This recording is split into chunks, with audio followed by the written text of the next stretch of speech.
The ghost in the machine. The ghost in the machine. The ghost in the machine. Ghost.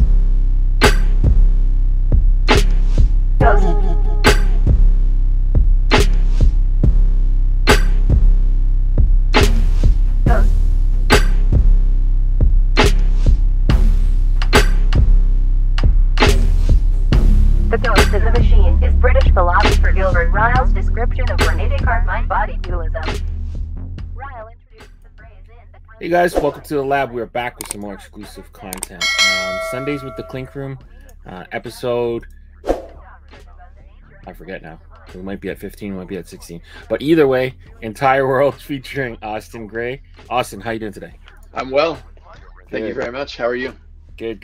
We did what we could to rope you out of your semi-retirement, Clink-wise, to get you in the lab today. So I'm very appreciative for you sparing some time in your day to spend this Sundaze with the Clink Room episode with me, just so that the world knows and can get a little bit to know you better. We'll kind of just ask you some questions and kind of reminisce about old times. Sure. All right. So you, sir, forever going to be linked to us because of Clink Vision. For those people who don't know or weren't around for it, Clink Vision was a project put together by Casey.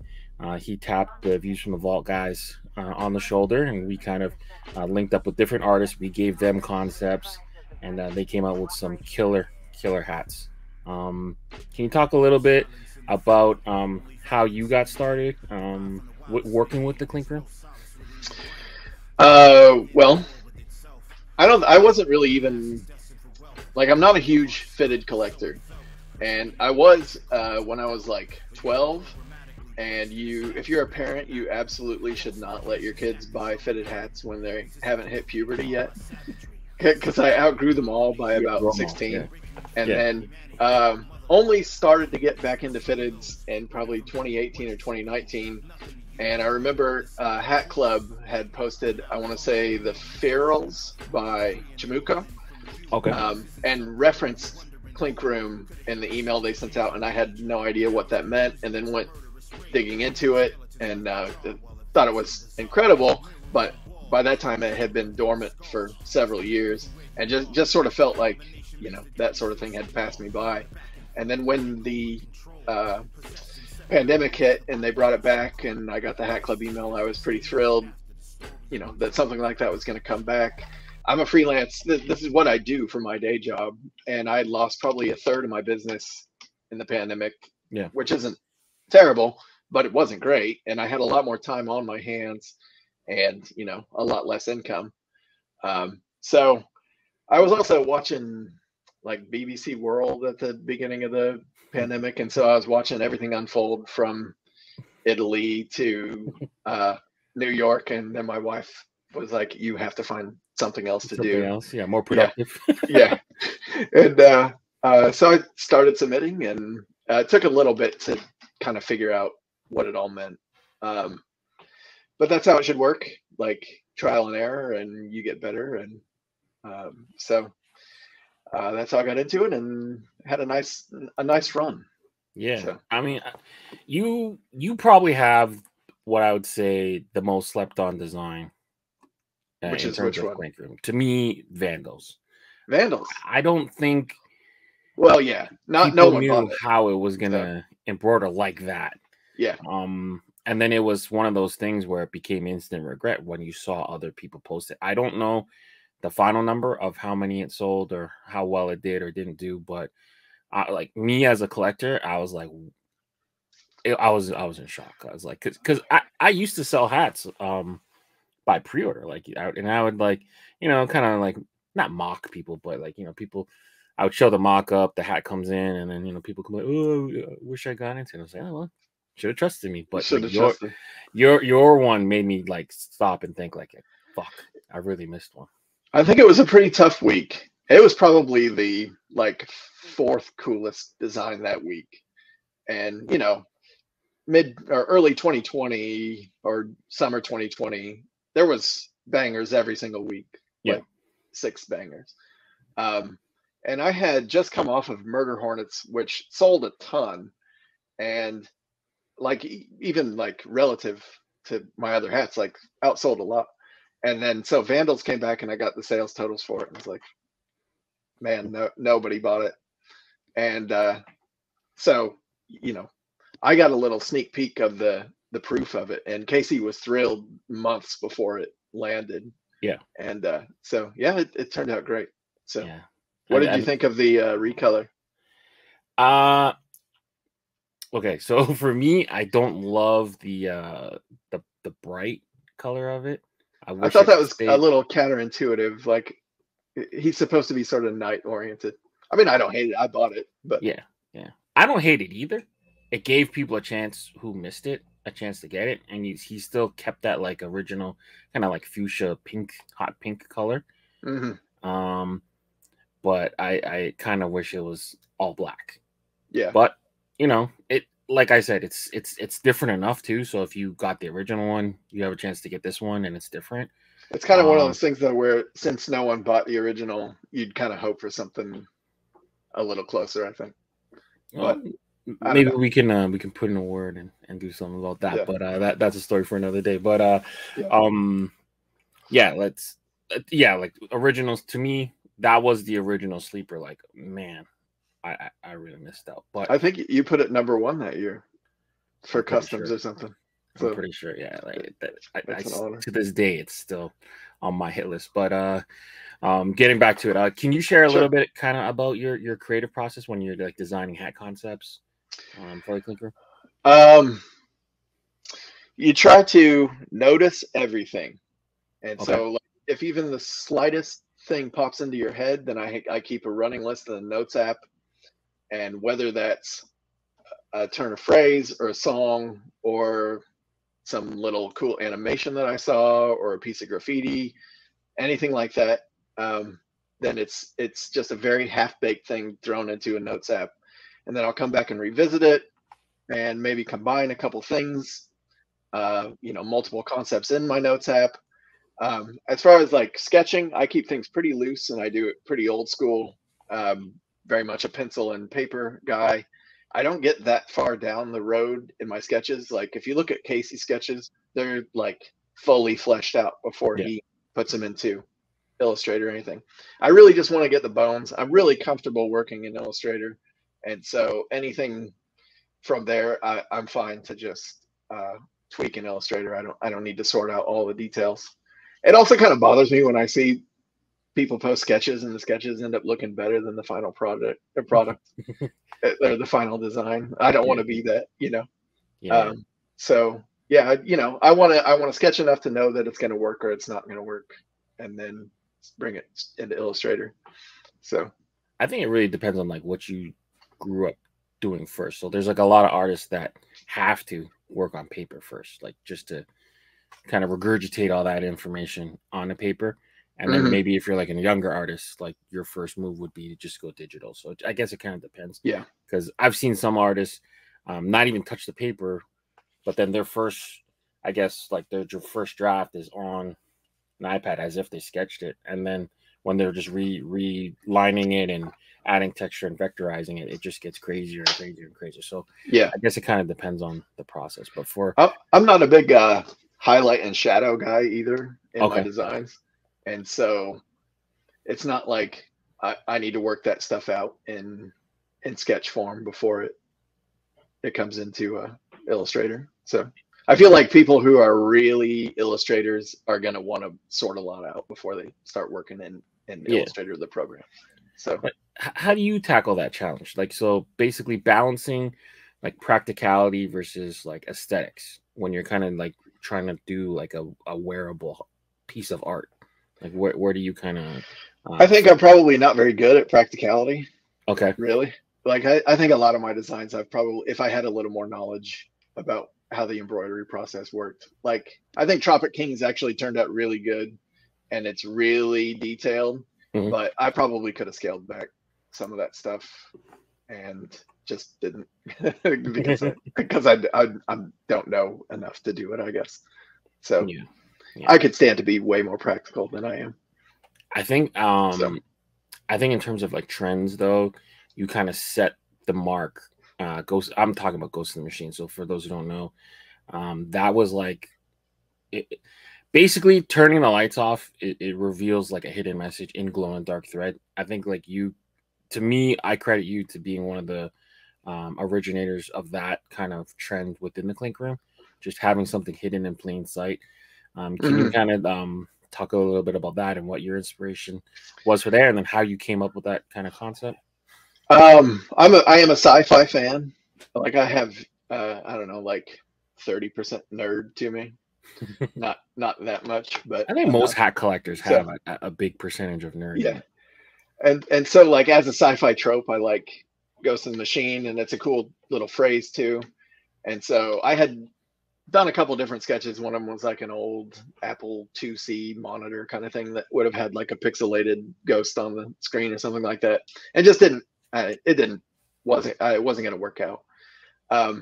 The goal when I finally settled on what I was going to do, like I wanted the ghost in the daytime to be as like stupidly simple as possible, like almost no details.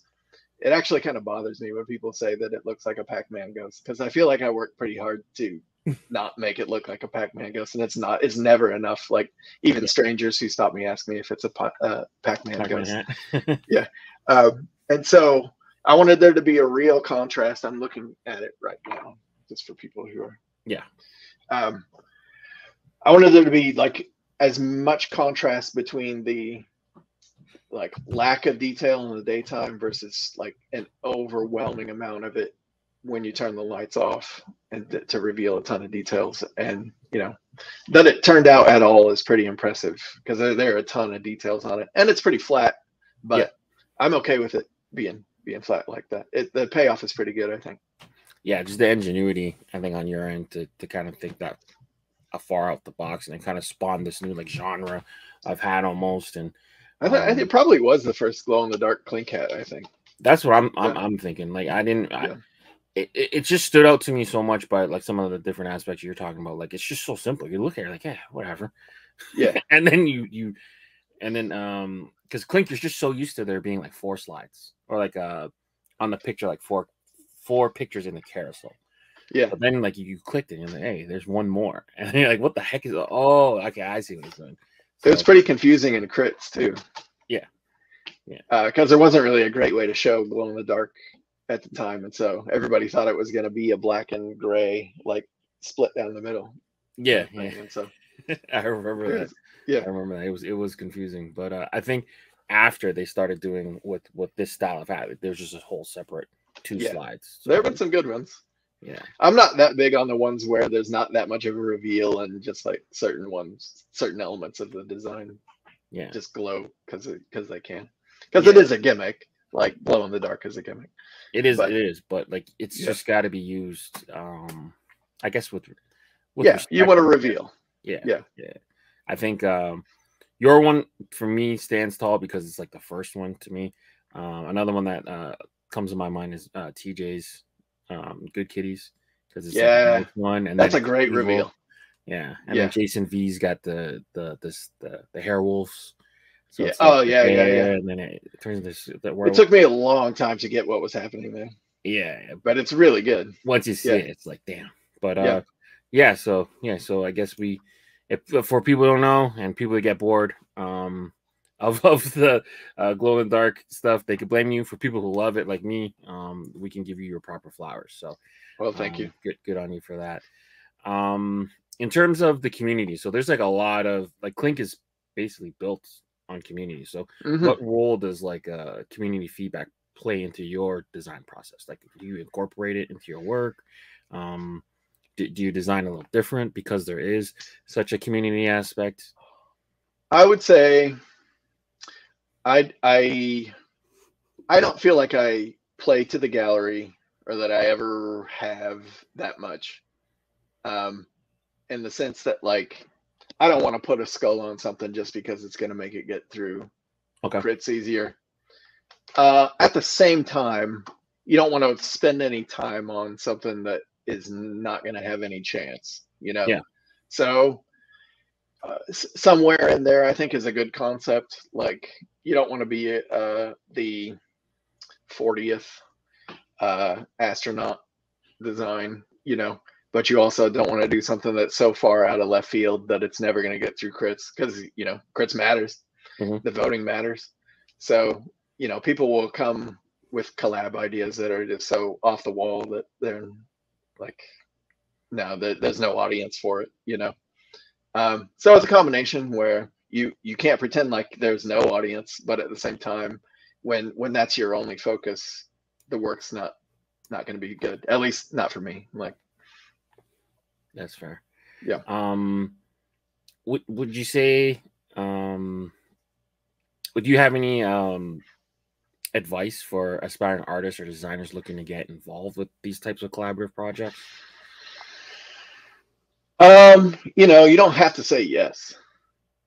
You know, your time is precious, but also you can be the sort of arbiter of good taste here. They're coming to you because they don't know how to do something and they trust you. So sometimes you're serving everyone better if you just say no to some things, I think. And maybe I should back that up a little bit, because the two like non-Casey collabs I've done, neither one of them got through crits. So I don't know, take my advice or don't. But also, like, it's worth taking a swing, I think. Like, try to find an arena that is unoccupied. Try to find an avenue that you can fill, because the Clink collective is very overrun with illustrators, not in a bad way. Like, illustration is a talent, and you know, what would a Clink hat be without some illustration skills?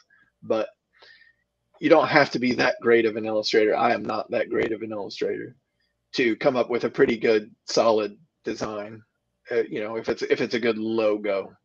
So, you know, don't be afraid to, you know, not just have X animal doing Y action. Try to come up with something that's, you know, a little deeper, a little weirder. Yeah. So, yeah. Yeah. What are some of your favorite like themes or elements that like kind of constantly appear in your designs?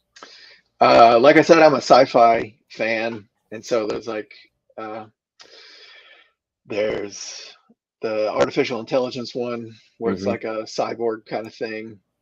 I really like 50s and 60s vintage illustrations, but I also have a real disdain for folks who think that like that was a better era to be alive. And so that's kind of what Vandals is. Like, it's supposed to be like a real pure looking mischievous child, but he's wearing a ski mask, you know, and gonna go fuck something up just like anybody else, you know. So that combination of like retro design plus a little twist to be slightly evil or something, then that's what I'm motivated by. I'm also a big soccer fan and a soccer jersey collector. Nice. And so there are a couple of them, like Savannah Suns and Sunbirds, are both pretty heavily influenced by soccer jerseys and soccer crest design, which you don't see a lot of in Clink Room. So no, definitely not. Yeah, I think you have like such a unique style, almost that like you can do anything. Like a lot of the stuff, like there's stuff that's thematic, obviously, because you have like, you know, version 1, version 2, like Sunbirds Neon, and you know, Vandals. You got Vandal Kong, you got 90s Vandals. So there's like, I didn't do those though. Oh, okay, fair enough.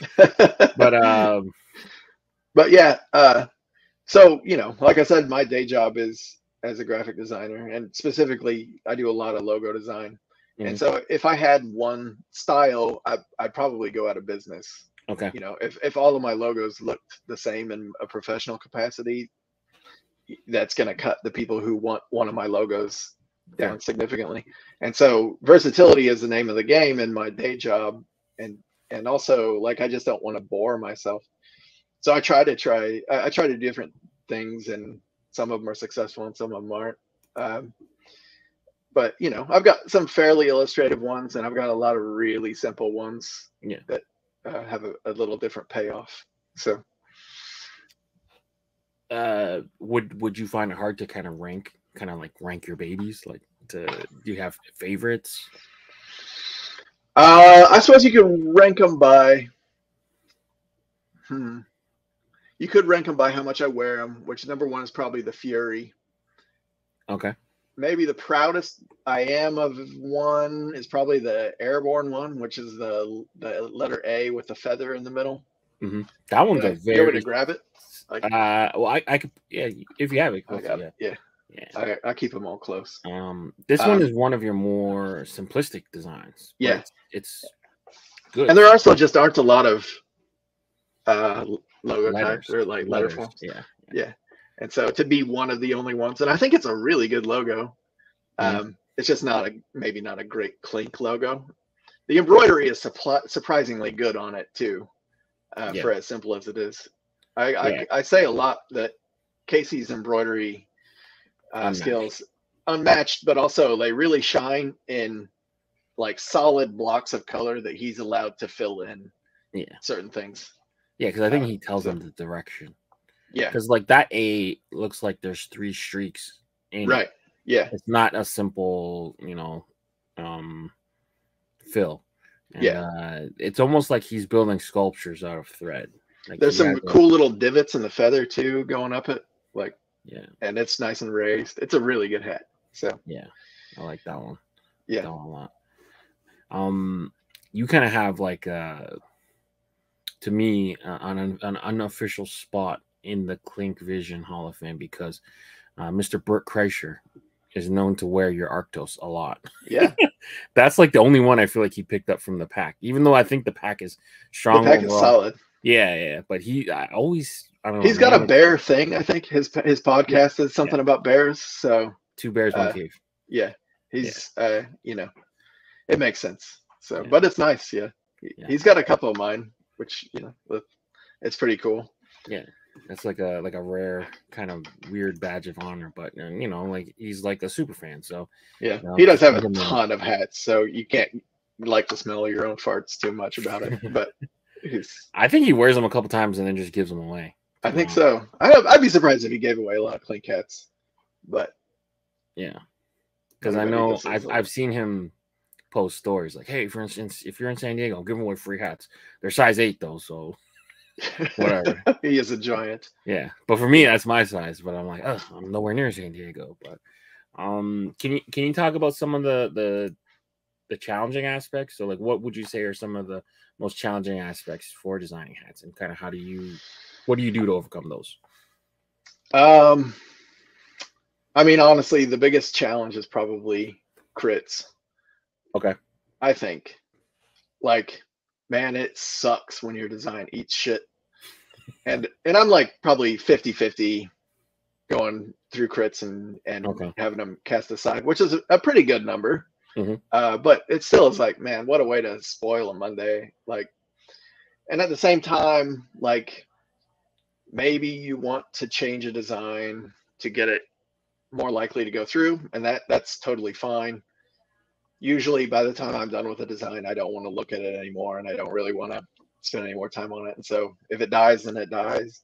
Yeah. But it's like, that's an important part, like what you do next. Like, I really like the thrilling part is being able to do something that I really want to do, something I have in my head. It's been knocking around for a while, and I just had to get it out. And if it eats shit, it eats shit. I'm not, the temptation is to just churn out run of the mill kind of stuff. Yeah. And so that it gets through crits. But I've just never really done that. So it is tough though. Like you put a lot of work into it. You put a lot of hours into it. And then somebody post a comment that's the dumbest thing you've ever heard in your life, and you can either let it affect you or you can't. But it's tough. Very rare does anyone ever come on top in those type of interactions. Like either you stoop to their level, or you just gotta let it go. Yeah, it's just sometimes you just gotta let it ride, unfortunately. Yeah. But yeah, all right, cool. Thank you for doing that. Yeah, thank you. Well, who doesn't like talking about themselves? Yeah, it was the whole point of this platform is to give you guys a chance to. I appreciate it. Kind of give the people a chance to kind of get to know. I know like a lot of the clinkers they post and they post their work a lot, but a lot of people don't get a chance to really get to know you. So let's get into the festivities though. So you came around to do the Sundays with the Clink Room festivities. So today we'll be talking about the 6 hats that are on last call. So quick reminder, you are watching this live. It's about noonish Sunday. These will be up for pre-order until midnight Eastern. Once these come off pre-order, they get sent to production, and you'll receive them roughly 3 to 4 months after, and they'll get sent to you. So if you want to get any of these hats, the pre-order ends tonight at midnight. So we have the first 3: Coast Encounters by the Dude Designs, Golden Fate by Milosh, Ancient Architects by COD and Sierra Gons. Do you have any favorites from this 3-pack here? I'm a big Milosh fan. This is a Milosh hat. His style has evolved a lot from when he first started. Yeah, I think he's a very, very skilled designer. Yeah. I like reminds me a lot of Aurelian. Positively. Like yeah, a lot of time for Milosh. And specifically that hat. That's good looking. Yeah, it's got like Game of Thrones dragon vibes. Yeah. And 30% nerd. So yeah, I remember. Oh, go ahead. Sorry. I was just gonna say that's a pretty good the Sierra Gons and COD hat's pretty good too. So. Yeah, it's like they've turned like the pyramids into like circuits, like a circuit board almost, and there's like a lot of hidden meaning there. Yeah, that one's really, really slick. It's got all the funky neon colors too. I'm glad they didn't go with the run of the mill like glow in the dark stuff, because they could have easily. Instead, they went for like a neon color, and I kind of appreciate that a little bit more. Yeah, same. But yeah, the Dude Designs is back with another one. He's I think he got his start kind of like on t-shirts, and you could kind of tell early on, and now he's kind of evolving his style to fit more of the hat canvas. So I like to see him. It takes a minute to start thickening your lines, Yeah, and it's just like when you're used to t-shirts, you're used to just up and down and having like this huge canvas, but the hats you almost got to think the other way, because it's just like a horizontal plane. But yeah, he's got a great pun, close encounters, coast encounters. So I think he did a great job. There's really not a bad hat in this bunch, to be honest. Great job. All right, so let's see what we got next. Double Serpent, again, Sierra Gons is in here. Abominable Trophy by Clinker Heather. That was her, I believe this was her first hat that got to pre-order. The Nightcrawlers by Wind Studio. Do you have any initial thoughts here? I mean, you can already kind of tell how that Abominable Trophy hat's going to embroider with the wood plank in the background. You have the texture? With the elevated head. It's going to look good. It does remind me a little bit of the Hockey League one that Ink Park did. Did you get that when you saw it? Oh yeah. Well, I'm not flaming her. Like, how many yeah. different ways can you do a Abominable Snowman? Yeah. Right. Sure. Mile High Mayhem by the Clinker Ink Park. Yeah. One of the best Hat Club Hockey League hats. The box is sitting right there. That's probably my favorite Hat Club Hockey League hat, actually. Yeah. Really good. Good colorway too. Colorado Avalanche colorways. Yeah. Chewing on a puck, I think. I got nothing against these. These are all pretty solid.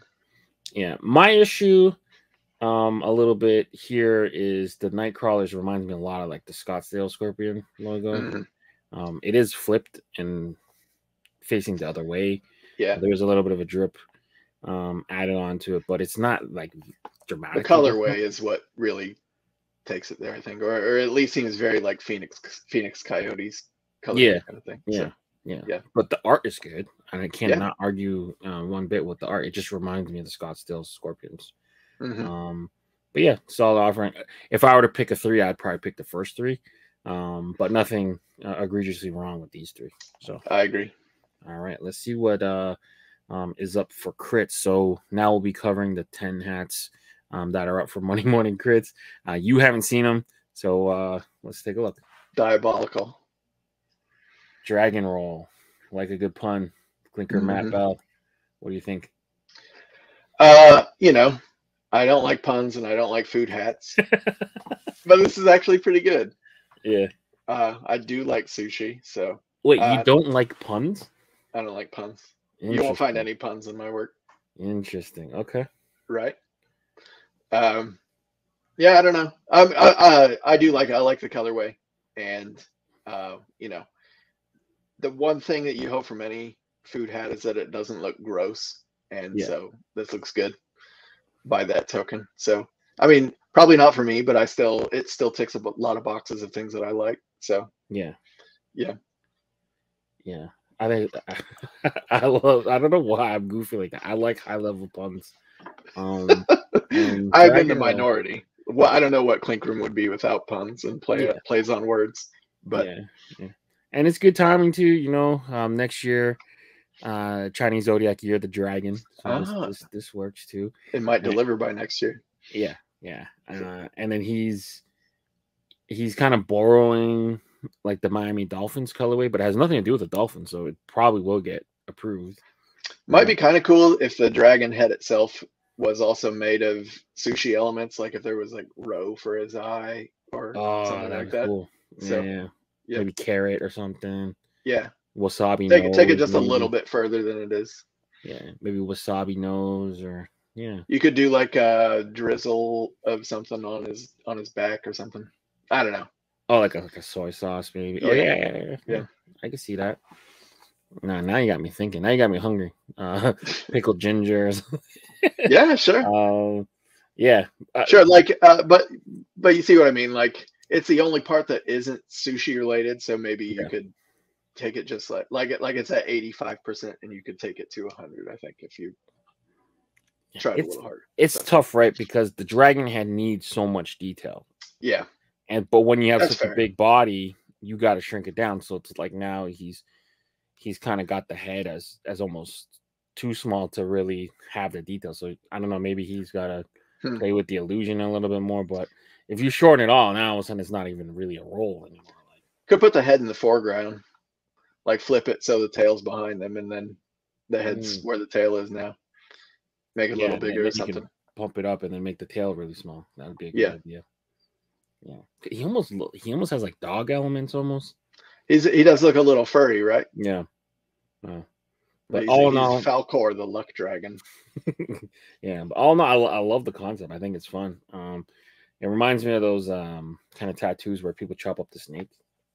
Oh yeah, the "Don't Tread on Me" thing. I think so. I think that's where I saw it. But yeah, it's cool. Like that kind of derivative art, I don't mind. Like you're taking it to doing something completely different. So sure. All in all, I think this is pretty solid. I'll give it a passing grade. Yeah, definitely. Peace out. Adam and Flashy getting together. That is a interesting color blocking. It's almost foil holographic. What are your? I might be missing something conceptually. What is the block of wood a reference to? I don't know. I think it's a mask of some sort. It almost looks like a V for Vendetta mask or something. I mean, yeah, it's we're not here to do homework, I guess. But I will say, part of logo design is that it's visual communication, and you don't get a chance to explain the concept to somebody, you know. And so I would say this is not that apparent about what I'm looking at. So, I mean, it's brightly colored and psychedelic. Yeah. And so if that's what you're into, then it's probably the hat for you. See, like I almost go backwards. I don't know if I like to, or I just end up putting off naming the hat until after. Same. There's times where, I mean, yesterday I freaking had a two Halloween cap drop, and I wasn't sure really what we were gonna call them. I knew what they were, Halloween hats, but I didn't have like a really like catchy name. But sometimes I feel like, I'm not saying that this is the case for here, but sometimes you get too married to a name and now you're trying to fit that hat into that box rather than 100% a cool concept that looks good and is going to work. Because at the end of the day, like, these names aren't going to carry with the hat always, because people just might just look at it, hey, that's cool, I'll buy it, and they might have no idea what the hat's about. But yeah, so sometimes, like, if you play too close to the theme or the name, and then all of a sudden you're boxing and stuff, and that might be a bit of it. Maybe it started with the piece glasses, and but yeah, I'm kind of with you there. But yeah, don't sleep, Matt Bell again. So he's got the Reaper with the lunar scythe. That's a cool and interesting way to play on it. This is pretty solid and a lot less detailed, a lot less illustrative than a lot of its stuff. Yeah. In a good way. I mean that as a compliment. Like pretty stripped down. It's kind of tough to pull off a unique Reaper in the year 2023. But I feel like this is a pretty fresh take on it. So yeah. The colorway feels really cool and different. That's an odd yellow, you know. Yeah. So yeah, I'm into it. I like the little lighting effect where only the one side of him is the yellow and the other one is kind of shadowed. That's pretty good. Yeah. Yeah, it's interesting. We've seen two hats from Matt, and none of them have hockey, so it's cool to see him. And he doesn't only stick to hockey. I just know him I remember him as the hockey guy, me being Canadian. Yeah, and I feel like the first year there was just a hockey hat after hockey hat. Yeah. A lot of them are good though. So yeah, shout out Matt Bell. That's not me complaining. Remembrance, Seamus and Eric. So I believe like a Japanese lantern kind of thing. Yeah, I think I saw this happening in Thailand when I was over there, and I believe they do this in Japan as well. But I don't want to speak on it before I make sure. Hold on. Yeah, I do not know the ethnic origins. Aesthetically, it looks pretty good. I think you could probably cut the number of lanterns in half, almost. That's a lot. It takes up a ton of area. But the reflections on the water look pretty nice. Yeah, is it a visual that's so familiar that people who see it, like strangers, are going to know what it is? I don't know, but it's tough. Yeah. It's a good colorway though. So it looks like it's a Southeast Asia influenced by Hindu and Buddhism. Japan, Vietnam, even China. So yeah, all over. I do remember it happening in real time when I was out there, and it was so visually stunning. But I think I'm with you, man. Like, maybe just simplify it, get 30% less there. You can still kind of achieve the same look. That's a big swing, that trying to make it look like it's floating on water and reflecting, and they did a pretty good job of that. I think it's probably just a bit much. So yeah, but definitely cool, like, storytelling aspects to it.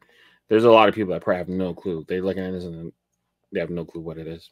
Yeah, it's kind of one of those things. Like, I don't know how much Clink worries about sales these days. Like, everything makes it into production, but also, like, how big is the section of people who want to put lanterns on a hat? I don't know the answer to that. So, but aesthetically, I think it looks pretty good. Yeah, it's something like that's like a cool story to tell, but I don't know necessarily if someone wants to be constantly reminded or, thinking about, remembrance for people. I don't know. It just depends. Maybe people deal with it differently. So, all in all, I think it's a solid theme and a solid concept. Sure. But it is a bit busy, so that's kind of where I leave it. Freedom by Clinker One Mission. I don't know who this is. No, me neither. Let me look them up real quick. What are your initial thoughts? I think I know what they're going for, and it looks like they could have taken just like one step further to make it look a little bit like a Japanese woodcut kind of thing. Like they definitely don't need a little shadow on the characters there. I mean, all in all, it's not bad. And like I said, Casey has a tendency to fill solid shapes with good looking embroidery. So I think in hand, this would look pretty good. The bird's maybe a little bit ambiguous about species. The reflection's pretty nice. All in all, it probably needs a little more polish, which you would expect if it gets through crits that Casey could add something nice to it. But yeah, it's not bad. It's a good first, I think, first effort from this clinker. So, yeah. So now I'm seeing they had one, I think last week. They had the cat with the dagger, the cat mask with the dagger. Oh yeah, okay. So they're an Indonesian artist, Ricky. So shout out to Ricky. I do like the theme. I do like the concept. I'm with you. With the characters there, looks a little bit unpolished. I don't know if that's specifically what he's looking for. I don't know how that would. You can kind of use unpolished to your advantage if you like. If you're working to specifically make it look like a vintage Japanese woodcut kind of thing. Yeah, you know. Or if it was like cut, if it was like looking like it was cut out of like felt or something, but make the whole thing look like that. I think that's what you want to go. Like here, it just kind of looks a little haphazard. But I don't know. I think pretty solid. The colorway is pretty fresh. It's got like a different type of blue, almost a blue gray, and then like almost an infrared pink. But all in all, pretty solid. But keep at it, Ricky. Yeah. Florida Man, Creaturezoid, and Aurelian. He spoke about Aurelian today. This is him back now. So teaming up with friend of the show, Donovan. What are your initial thoughts here? It's funny. And you know, Florida Man's a nice running joke. Ever done the Florida Man game where you Google Florida Man and then your birthday? No. and whatever comes news comes up, there's guaranteed there's something that happened on your birthday. For a Florida Man. But getting back to the hat, what are your thoughts? I mean, top-notch execution. That's what Aurelian does. You know, I always wonder how well really location-specific stuff does. Like, you know, I think you can appreciate this hat even if you're not from Florida. I don't know if the Florida flag is that necessary on it, though. Which part is the Florida flag? That's that red X above his head. I was wondering what that was. Okay. I'd probably omit that and either make the palm tree bigger or fill in a little bit other detail. But it's a nice little mascot design, and I kind of feel like if part of the joke of Florida Man is that they're always up to something filthy, then you could probably bring in something. I mean, you don't want to get spiked by New Era's censors or anything, but maybe there's something a little bit diabolical that he could be up to instead of doing heart hands. But, maybe like missing teeth, some scars. Be a little bit more weathered. It was pretty good though. Yeah. I don't know if I love like the white background on it on a white hat.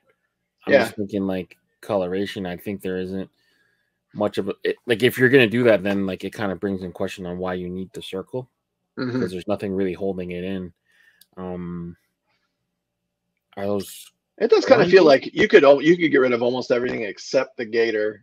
And make him bigger and make him doing something sinister or gross or something like that. Yeah, I'm kind of wondering. I mean, he's making it hard, obviously, but like, I wonder if there's like a further story on why. I do not know. University of like Miami guys. I think the football players like to do the U. The U or like the different hand, like the gloves they wear, and then it makes like a shape or something. I don't know if that's like a Florida thing. I don't think so. I don't know though. Yeah, because it's got like the U colors almost. Like it's more stressed on Florida. The Florida are the Gators, so I don't know if it's like a mesh. It seems like that's intentional, I guess. Yeah. I don't know. I don't know if I love like the oranges. Yeah, I'm with you. The X kind of threw me off. Like you knew what it was instant. I have no clue. That's part of their flag. The palm tree almost looks like it's not scaled correctly. Almost. Yeah. It's coming out of water too. They're also just sort of, generically Florida things, palm trees and oranges. And not really adding that much to the concept. I think I would just focus on the gator himself and make it more interesting. Yeah, because the gator's cool. He's got the really well drawn. Yeah, the gator's cool. He's got like the spit vipers, and the oranges don't really add anything, and one of them is just kind of cut off. So I don't know, like it looks a little thing, and then the sky is just white on a white hat. It doesn't really work too hard, but I don't know, maybe with a couple of revisions, it's right there. Aurelian, very talented artist. Donovan really seemingly no one loves Clink more. Yeah, like doesn't run out of ideas. Like he's in here 2, 3, 4 times usually. And is an ex-Florida man. Oh, is that correct? I think so. Okay. I mean, that would explain why he likes Miami Dolphins. He cannot miss the Dolphins. He always tells me, make sure this show doesn't run too late because they get cut into Dolphin time. So yeah. In the interest of Donovan, we'll move on. Yeah. A cut above, Win Studio. What do you think? So this is a follow-up to a previous design of his, I think. He had the one where it's like a similar skull and it had the little butcher or the barber's knife underneath it, like that kind of thing. I don't remember. This reminds me of the barbarian. Was it someone had like a switchblade? Hakobo had the bee that was a barbarian. Yes. But Wynn had one that was this the skull hat in the middle with a like pompadour thing, and then had cuts. And I probably like this idea a little bit better. Like it seems like a better combination of elements than the first go at it. I think I'd probably like to see.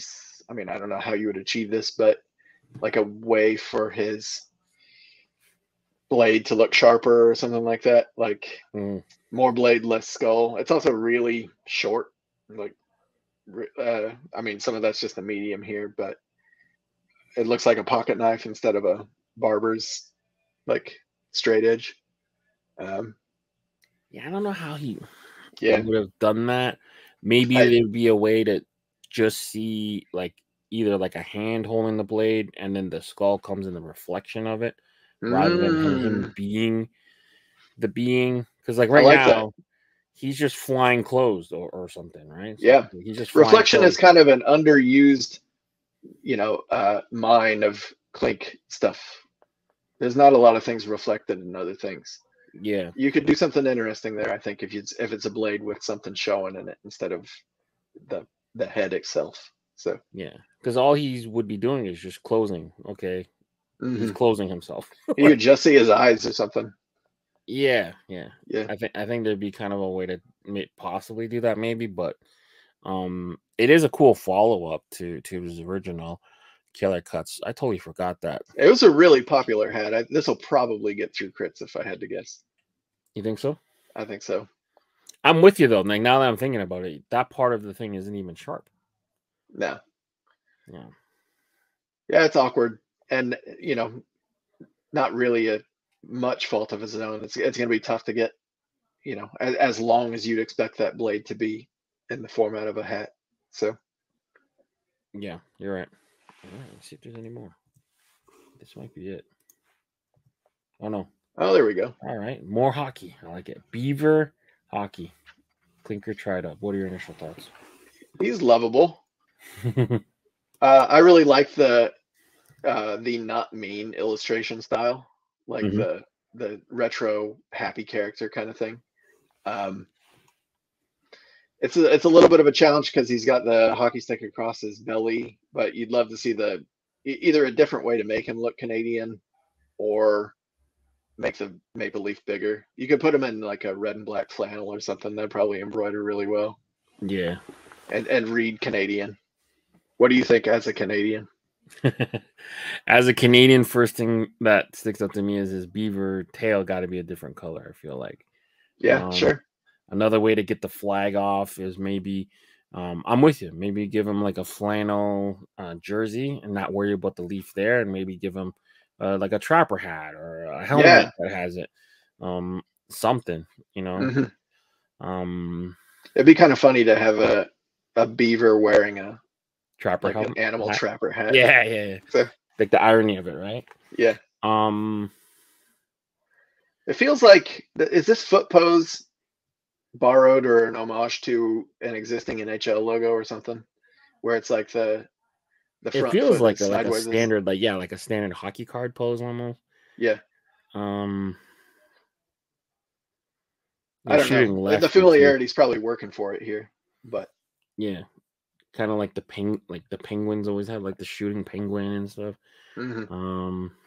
Yeah, Beaver. I don't mind this. I'd vote this through. I don't mind it. It feels good. It feels nostalgic. It's got like a mascot feel. I know that we were kind of on like the name comes last part, but I think the name needs a little bit of work. It's like literally.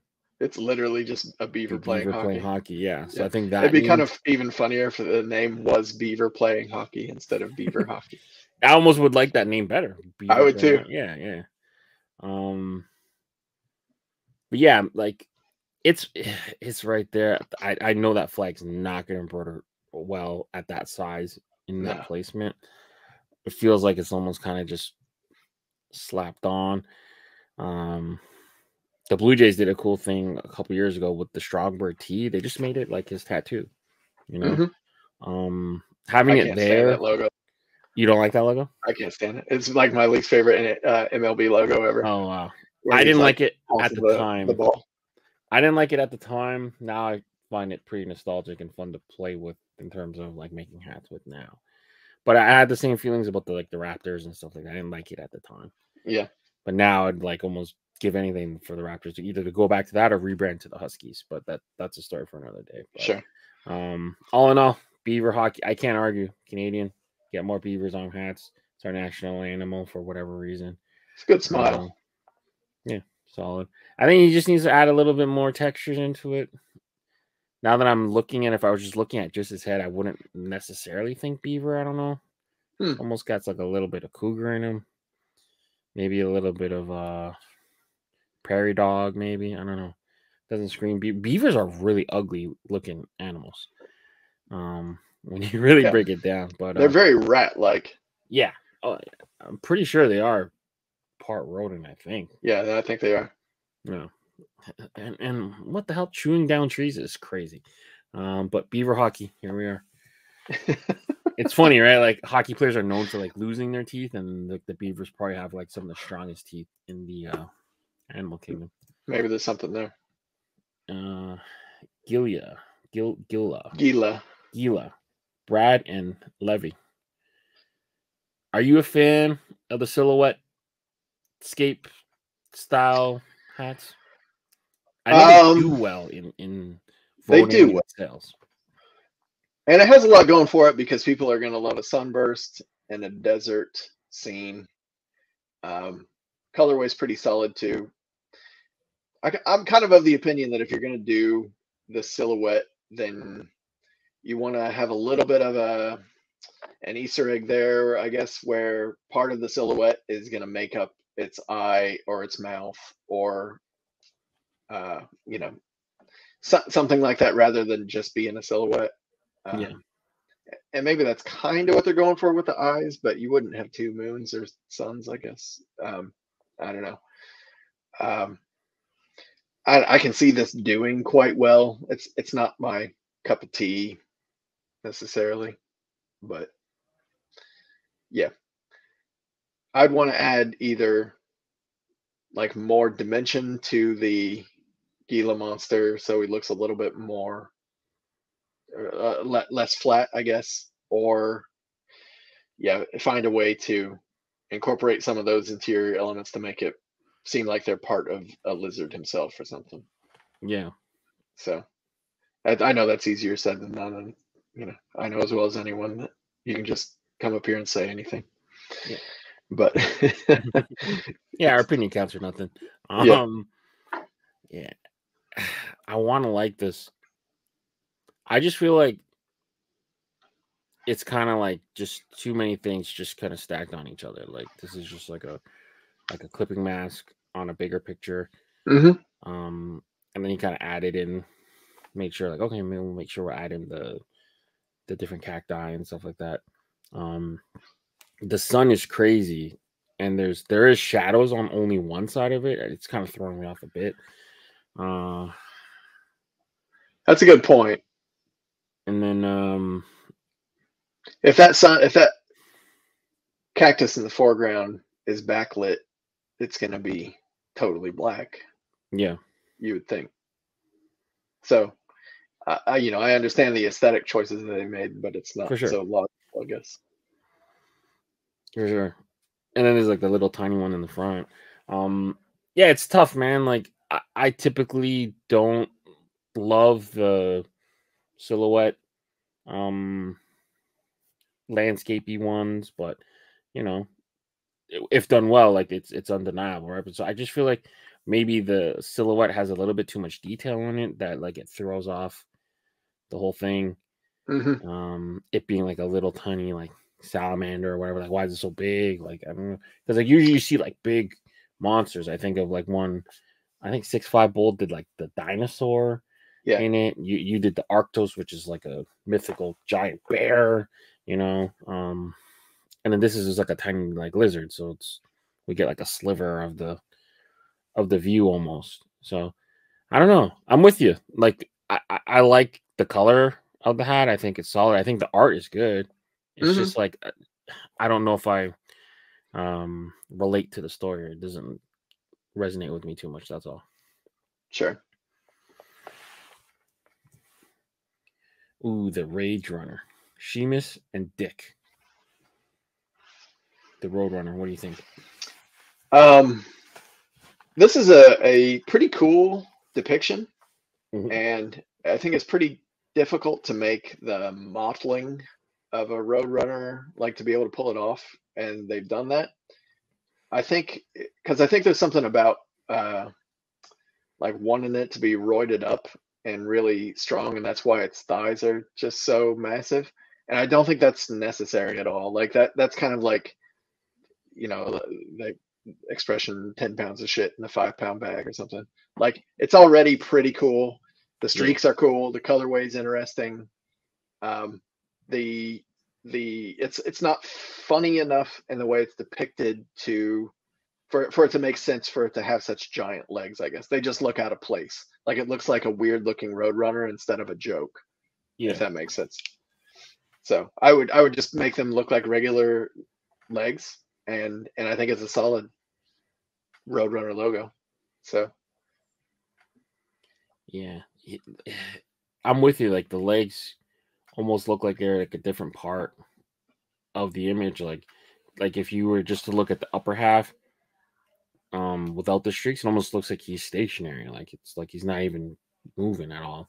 And then you got these crazy buff legs. But all in all, I think it's a solid drawing. Aesthetically, it's just little bits and pieces of it make it harder to kind of read from far. But I think it's a cool design. And, most people don't even know Roadrunners look like this. So I'm all for like educating and showing people. Be curious to see what color under that is for the visor. If that's like just like a regular cream, or are they going for like a lemon zest yellow? Or I bet it's like this one, the off-white kind of tan so one. like a chrome. Yeah. Which I'd be all right with. Yeah, but I think that's it. Yeah, that's it. So, thanks for doing that. Doing that with me and kind of spending some time in the lab. I know there's a lot of people cheering for you to get back in the submission game, but sometimes life gets in the way and all that stuff. So no pressure on my part, but just know that you are heavily missed within the Clink Room. I appreciate it. I'm leaving the door open. Cool. It helps that I hate a lot of the work that I do every day. So I need the creative outlet. It's just making time for myself. Fair enough. Fair enough. Well, hopefully you jump back in the ring sooner rather than later. Do you have any like upcoming projects you could tease or anything like that? Like Clink related or anything? Where could people find you? And how can they reach you? I'm not doing anything interesting. Just life. I've done like 3 healthcare logos in the last 4 months, and okay, it's mind numbing. But it's a privileged position. But at the same time, like it's not designing hat logos every day.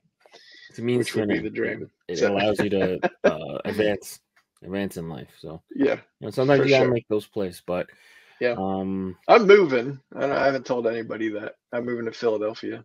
Oh wow, so that's fun. Cool. But I guess that's on my plate. Where are you originally from? I'm from Kansas originally, but my wife and I have just decided to move away from Nashville and chose Philadelphia. So just chose Philly. Okay. If there's anybody watching from Philly, then hit me up. I'd love to get a beer. So that's nice. Actually, if the Phillies make the World Series, I might make the trip down there. Oh, nice. So I don't know if that doesn't match your timeline, but no, not quite yet. But they'll probably make it next year. Yeah. Well, they're 2 games away right now. Yeah, I believe you're right. I'll be outdated by the time this airs. Yeah, for sure. But yeah, okay, cool. But yeah, again, thank you so much. No, thank you. I really appreciate it. It's nice to talk Clink. So. Dude, it's a great time to catch up, man. It's been probably 2 years since we did Clink Vision, and time has flown. Yeah, for sure. Passed us by. But yeah, make sure you guys are following Austin at an entire world. Yeah, like his work, man. Go back, take a look. The portfolio is strong and clean, and even though you're not submitting new stuff, sometimes your stuff is hitting InstaShip. So yeah, keep an eye out for that. Until next time, Austin and Leon, we're signing out, guys. Peace.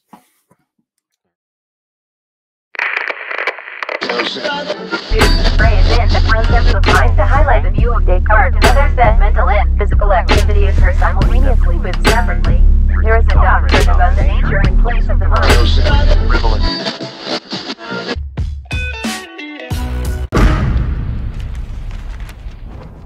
Brought to you by VFTV.